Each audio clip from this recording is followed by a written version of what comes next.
चलिए जानते हैं यूपी की 25 बड़ी खबरें। नमस्कार, आप देख रहे हैं A to Z news live.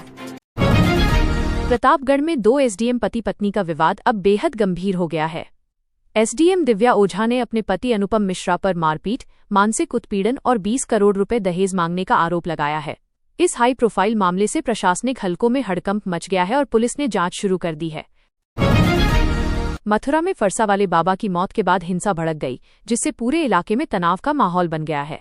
Police ने अब तक 20 उपद्रवियों को गिरफ्तार किया है, जबकि 80 से ज्यादा संदिग्धों की पहचान की गई है। हालात को काबू में रखने के लिए भारी पुलिस बल तैनात किया गया है। मुख्यमंत्री योगी आदित्यनाथ 26 मार्च को गोरखपुर में सॉफ्टवेयर टेक्नोलॉजी पार्क का उद्घाटन करेंगे। इस प्रोजेक्ट के शुरू होने से पूर्वांचल के युवाओं के लिए आईटी सेक्टर में रोजगार के नए अवसर खुलेंगे और क्षेत्र के विकास को नई दिशा मिलेगी। फिरोजाबाद में पुलिस ने एक बड़े सेक्स रैकेट का पर्दाफाश किया है। होटल में चल रही अवैध गतिविधियों की सूचना पर छापेमारी की गई, जहां कई युवक युवतियों को आपत्तिजनक हालत में पकड़ा गया।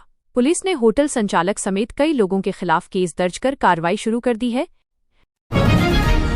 रायबरेली में मामूली 2 रुपए के विवाद ने बड़ा हिंसक रूप ले लिया। ढाबा संचालक और उसके साथियों ने एक परिवार पर लाठी डंडों से हमला कर दिया, जिसमें महिलाएं और युवक गंभीर रूप से घायल हो गए। पुलिस ने मामला दर्ज कर आरोपियों की तलाश तेज कर दी है।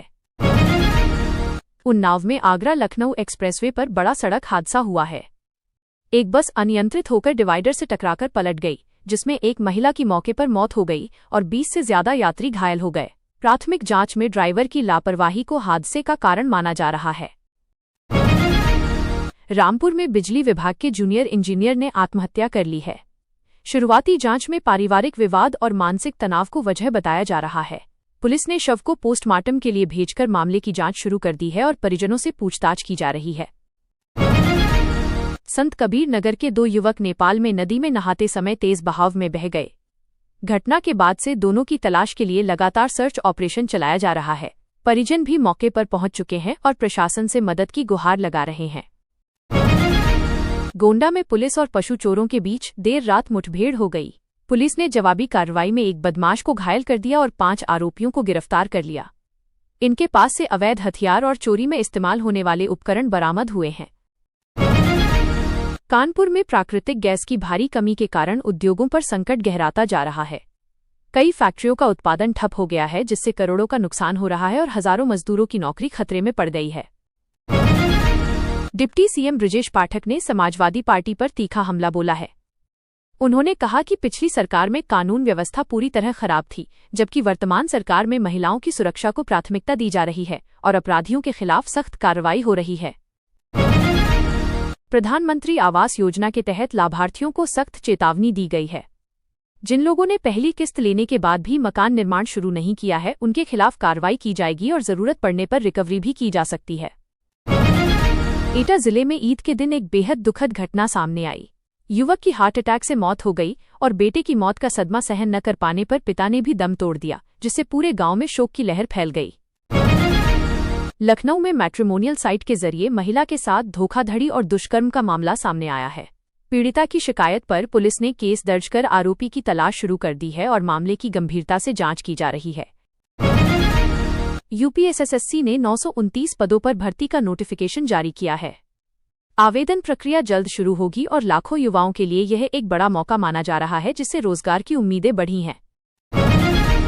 मुरादाबाद में पुलिस ने होटल में छापेमारी कर देह व्यापार का भंडाफोड़ किया है। इस कार्रवाई के दौरान 14 लोगों को गिरफ्तार किया गया है और होटल संचालक के खिलाफ भी कानूनी कार्रवाई शुरू कर दी गई है। बस्ती में एक युवती ने पारिवारिक विवाद के चलते तीसरी मंजिल से छलांग लगा दी।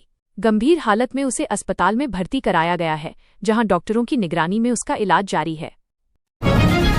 यूपी में 2027 विधानसभा चुनाव से पहले कैबिनेट विस्तार की चर्चा तेज हो गई है।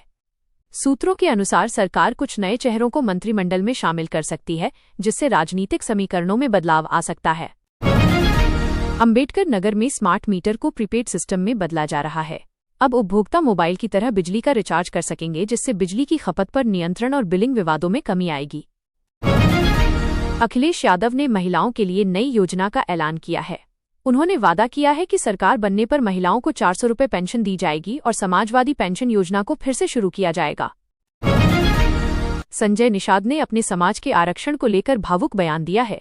उन्होंने कहा कि अगर उनके समाज को आरक्षण मिल जाता है तो वो मंत्री पद छोड़ने को भी तैयार हैं, जिससे राजनीतिक हलचल बढ़ गई है।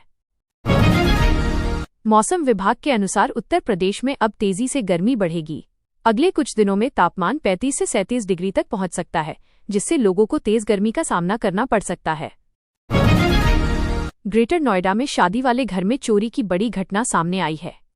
चोर लाखों रुपए के जेवर और नकदी लेकर फरार हो गए।